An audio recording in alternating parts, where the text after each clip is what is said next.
Le verre est un matériau fascinant, à la fois solide et transparent. Il nous entoure chaque jour, dans nos fenêtres, nos bouteilles ou nos verres. Mais connaissez-vous son parcours? Du sable à la forme finale, chaque étape du processus est cruciale et fait appel à la science et à l'industrie. Dans cette vidéo, nous allons découvrir comment le verre est fabriqué, étape par étape. Tout commence avec les matières premières. Le principal ingrédient est le sable siliceux, qui donnera au verre sa structure et sa transparence. Le carbonate de sodium abaisse la température de fusion du sable, tandis que le calcaire stabilise le verre et le rend moins soluble. On peut également ajouter des oxydes métalliques pour créer des couleurs ou des propriétés spécifiques, du cobalt pour le bleu, du cuivre pour le vert et bien d'autres. Les matières premières sont pesées avec précision, puis tamisées pour obtenir une granulométrie uniforme. Elles sont ensuite mélangées pour former ce que l'on appelle le batch, un mélange homogène prêt à être fondu. Cette étape est fondamentale.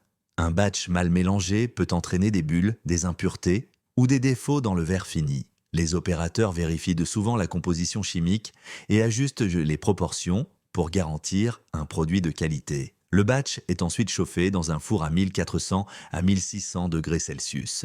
À ces températures extrêmes, le mélange fond et devient une mélasse visqueuse et brillante que l'on appelle le verre en fusion. Cette phase est délicate. Le verre doit être parfaitement homogène, sans bulles ni cristaux, et les opérateurs surveillent attentivement la température et la composition chimique. C'est ici que la magie commence.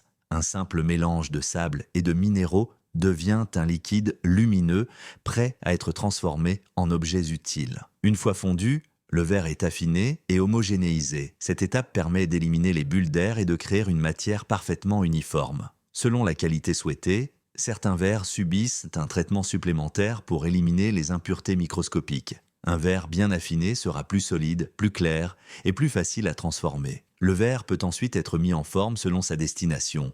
Le procédé float permet de produire des plaques parfaitement planes pour les vitres. Le moulage est utilisé pour fabriquer des bouteilles, flacons ou objets décoratifs.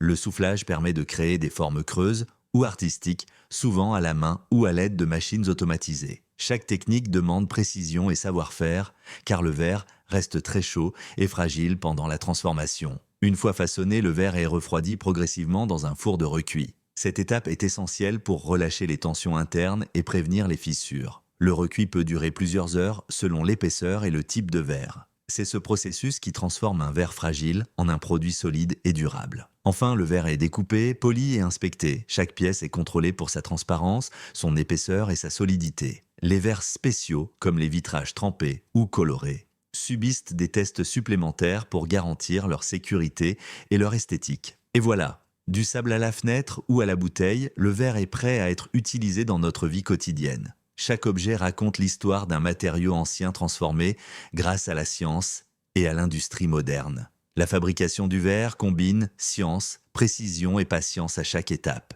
Si cette vidéo vous a intéressé, mettez un j'aime, abonnez-vous et activez la cloche pour découvrir d'autres secrets de fabrication autour de nous.